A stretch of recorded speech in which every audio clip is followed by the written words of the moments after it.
राजा परीक्षित को 7 द्वीपों वाली पृथ्वी का वर्णन किया और इन 7 द्वीपों में जम्बूद्वीप में जो 9 वर्ष हैं, उन अलग अलग वर्षों में भगवान किन किन रूपों में विराजमान हैं और उनके भक्त उनकी कैसी आराधना करते हैं, किस प्रकार से करते हैं, इन सारे विषयों का वर्णन किया।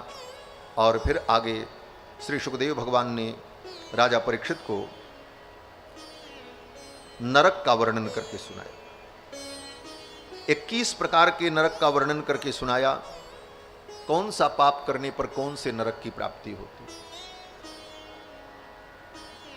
जो व्यक्ति अपने जीभ के स्वाद के लिए पशु पक्षियों को मार करके उन्हें खाता है, उसे यमराज के दूत कुंभीपाक नाम के नरक में ले जाती है। यस्त्विहि वा उग्रह पशून् पक्षिणो वा प्राणत उपरंधयन्ति तमपकरुणं पुरुषादैरपि विगर्हितम् अमुत्र यमानुचराः कुंभीपाके तप्ततैले परिरंधयन्ति। यमराज के अनुचर उन पापी प्राणियों को कुंभीपाक नाम के नरक में ले जाते हैं। जो लोग अपने माता पिता और ब्राह्मण इनको मारते हैं, इन्हें दुख देते हैं, उनको यमराज के दूत नरक में ले जाते हैं और उस नरक में कालसूत्र नाम के नरक में उन्हें विविध यातनाएं दी जाती हैं। सुखदेव भगवान कहते हैं, राजन, जो लोग अपने वैदिक पथ का त्याग करके यस्त्विहि वै निज वेद पथाद अनापद्यपगतः पाखंडम चोपगतः तम असिपत्रवनम प्रवेश्य कषया प्रहरन्ति। यस्त्विहि वै निज विवेद पथाद अनापद्यपगतः, जो लोग अपने वैदिक मार्ग को छोड़कर पाखंड मार्ग का अनुसरण करते हैं, उनको यमराज के दूत असिपत्र नाम के नरक में ले जाते हैं। वैदिक मार्ग को छोड़कर पाखंड मार्ग का कभी अनुगमन नहीं करना चाहिए। और कलयुग में तो अनेक पाखंड के मार्ग फैले हुए हैं। इस समय बहुत सावधानी की जरूरत है। श्री गोस्वामी पाद कहते हैं, दंभिन निज मति कल्प कर प्रकट किए बहु पंथ। दंभियों ने अनेक पंथ प्रकट कर दिया और इसका परिणाम क्या होता है। जिम पाखंडवाद ते लुप्त हो सद ग्रंथ। पाखंडवाद के कारण ही सदग्रंथ वैदिक मार्ग विलुप्त हो जाता है। तो आज के इस युग में पाखंड मार्ग से बचकर सनातन परंपरा में रहकर वैदिक मार्ग का हम अनुसरण करें, यह भी सावधानी आवश्यक है। ऐसे लोगों को यमराज के दूत असिपत्र नाम के नरक में ले जाते। नरक का वर्णन सुनकर के राजा परीक्षित चिंतित हो गए। राजा परीक्षित ने कहा, महाराज, नरक की इन यातनाओं से बचने का कोई उपाय? अगर पाप हो ही गया तो हम नरक की यातनाओं से कैसे बच सकते हैं? तो सुखदेव जी ने कहा, एक उपाय तो यह है कि इन पापों का प्रायश्चित्त कर लो। बोले, 1-2 पाप हो तो व्यक्ति उसका प्रायश्चित्त कर ले, जन्म जन्मांतर के जो अनेक पाप हैं उन पापों का प्रायश्चित्त कैसे होगा? आज 1-2 पाप हमसे हुआ, ज्ञान है कि ये पाप है तो हमने प्रायश्चित्त कर लिया, लेकिन अनंत जन्मों में जो हमने पाप किए हैं उन पापों का प्रायश्चित्त एक जन्म में कैसे संभव होगा? फिर हम पापों से कैसे मुक्त हो सकते हैं? तो सुखदेव भगवान ने कहा, राजन, एक उपाय है। केचित् केवलया भक्त्या वासुदेव परायणाः अघम ध्वन्वन्ति कार्ष्णेन निहारमिव भास्करः।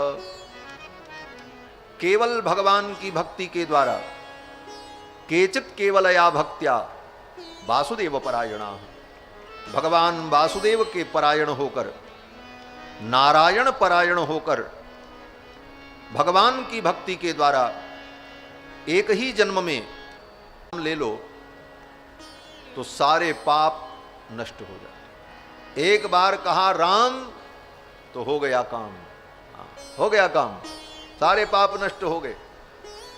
कही नाम बारक ते पिपावन हो ही राम नमामि ते। एक बार भगवान का नाम लेने से सारे पाप नष्ट हो जाते। सिद्धांत तो ये, इतनी महिमा है भगवान के नाम की। एक बार आपने राम कहा, आज तक के जितने पाप थे वो समाप्त। प्रश्न किया कि जब अजामिल ने अपने बेटे का नाम नारायण रखा, उस समय उसने नारायण नाम का उच्चारण किया, तो एक बार नारायण कहने से ही उसके सारे पाप नष्ट हो गए। तो बाद में उसने जो कई बार नारायण नारायण उच्चारण किया, उसका फल क्या हुआ? तो श्रीमद् भागवत के परम विद्वान श्री विश्वनाथ चक्रवर्ती पाद ने अपनी टीका में ऐसा अनुभव किया कि पहली बार अजामिल ने जब नारायण नाम का उच्चारण किया, उसी समय उसके सारे पाप नष्ट हो गए। और बाद में जो नारायण नाम उच्चारण किया, अपने बेटे को कभी बुलाया, किसी काम से बुलाया तो नारायण नारायण बोला, तो उसका फल ये हुआ कि इसी जन्म में उसको भगवान के चरणों की भक्ति प्राप्त हो गई, ज्ञान प्राप्त हो गया, और इसी जीवन में उसका परम कल्याण है। भगवान का नाम बड़ा पवित्र है। भगवान का नाम तो भगवान से भी ज्यादा उदार है। भगवान उतने उदार नहीं है। भगवान तो किसी का उद्धार करते हैं तो उसके पात्रा पात्र पर विचार करते हैं, ये उद्धार करने के योग्य है कि नहीं है। लेकिन भगवान का नाम, बोले भगवान का नाम पात्रा पात्र पर विचार नहीं करता, चाहे पात्र हो, चाहे अपात्र हो, चाहे कुपात्र हो, चाहे महापात्र हो, भगवान का नाम अगर ले तो उसका भी कल्याण हो जाता है। भगवान का नाम सबका कल्याण है। नाम संकीर्तनम यस्य सर्व पाप प्रणाशनम। भगवान का नाम संकीर्तन समस्त पापों का नाश कर देता।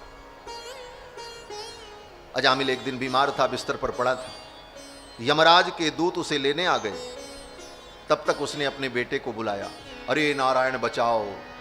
यमराज के दूतों को देख करके डर गया, और ज्यों ही उसने कहा नारायण बचाओ, भगवान विष्णु के पार्षद आ गए। और भगवान विष्णु के पार्षद, भगवान नारायण के पार्षदों ने यमराज के दूतों को डांट फटकार करके विदा कर दिया। बोले चले जाओ, इसे छोड़ दो, इसने मेरे स्वामी का नाम लिया है, इसे तुम नहीं ले जा सकते। ये संवाद अजामिल ने बिस्तर पर पड़े पड़े सुना। यमराज के दूत चले गए। अजामिल ने जब इस संवाद को सुना, भगवान के दूत भी चले गए। भगवान के दूत तो बचाने के लिए आए थे। तो अजामिल को सद्बुद्धि आ गई कि मैंने अपने पुत्र को बुलाया तो भगवान नारायण के पार्षद आ गए। अगर मैं श्रद्धा से, भाव से, प्रेम से भगवान के नाम का उच्चारण करता तो भगवान की मेरे ऊपर कितनी कृपा होती।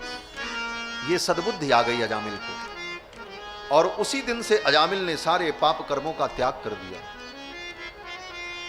और भगवान का नाम जप करने लगा। और फिर तो अजामिल गंगा के तट पर जाकर के खूब नाम का जप करता है, और नाम जप करके अजामिल को परम गति की प्राप्ति हो गई। हरिद्वार में जाकर गंगा के तट पर अजामिल ने खूब नाम का जप किया, और जब उसके मरने का समय आया तो भगवान के पार्षद आए और विमान में बैठ करके अजामिल भगवान के धाम को चला गया। इसी जन्म में उसे सदगति की प्राप्ति हो गई। इतना बड़ा पापी था। किसने कल्याण किया? बोले भगवान के नाम ने। भगवान का नाम बड़ा सरल है, कोई पैसा नहीं लगता नाम लेने में, और नाम का उच्चारण करने के लिए किसी से जीभ भी उधार मांगने की जरूरत नहीं, जीभ अपनी है। हाँ। और भगवान का नामोच्चारण करने के लिए किसी से दीक्षा लेने की भी जरूरत नहीं। हाँ। नो दीक्षा न च दक्षिणा न च पुरश्चर्या मनागीक्षते।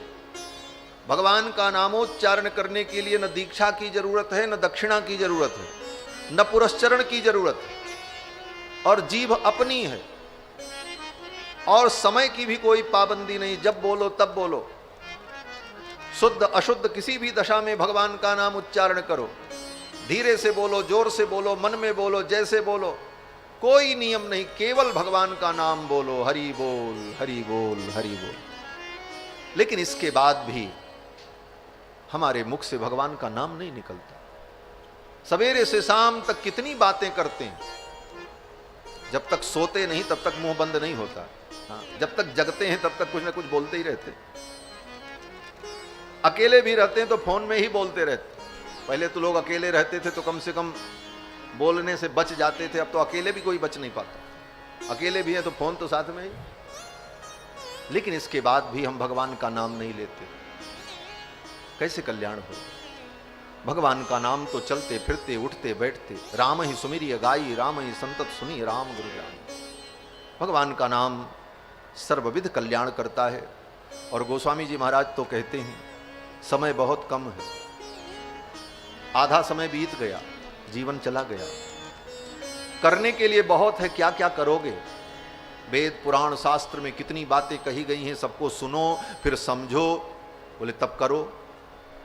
बोले सुन करके समझ करके जब करने का समय आएगा तब तक मरने का समय आ जाएगा, कब करोगे? गोस्वामी जी कहते हैं अल्प तो अवधि जीव तामे बहु सोच पोच, करीबे को बहुत कुछ काह काह कीजिए, पारना पुराणन को वेदहूं को अंत नहीं, बाणी तो अनंत मन कहां कहां दीजिए। काव्य की कला अनंत छंद को, प्रबंध बहु राग तो रसीली रस कहां कहां पीजिए।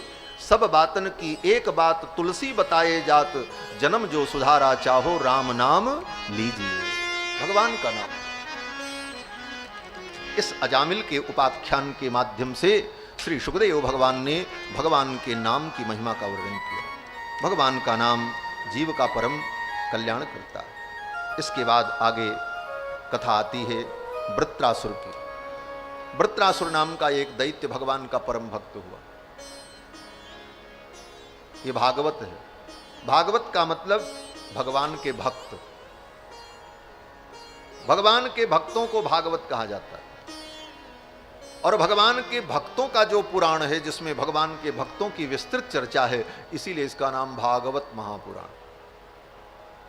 दूसरा अर्थ भी है भगवता प्रोक्तम भागवतम, भगवान के द्वारा जो ज्ञान प्रोक्त है, कहा गया है, जिसके प्रवक्ता भगवान हैं, इसलिए इसका नाम भागवत। लेकिन भगवान के भक्तों की विशेष चर्चा है, इसलिए भी इसका नाम भागवत। दूसरे शब्दों में कहा जाए तो ये भी भक्तमाल है, भगवान के भक्तों की माला है, अनेक भक्तों का। और भगवान का भक्त तो कोई भी होता। भगवान के भक्त कितने हुए? बोले स्त्री हुए, पुरुष हुए, मनुष्य हुए, देवता हुए, पशु भी हुए, गजेंद्र की कथा है। असुर भी हुए, कौन? बोले प्रहलाद। राक्षस भी हुए, विभीषण जी महाराज। सब भक्तों की चर्चा। भगवान की भक्ति में सबका अधिकार है। भगवान की शरणागति में, भगवान की भक्ति में समस्त प्राणियों का अधिकार है। भगवत पाद श्री रामानंदाचार्य भगवान कहते हैं सर्वे प्रपत्तेर अधिकारिणो मताः, समस्त जीव प्रपत्ति के अधिकारी हैं, भगवत शरणागति के अधिकारी। महाराज ये वृत्रासुर असुर त्वष्ट्रा महर्षि के यज्ञ कुंड से प्रकट हुआ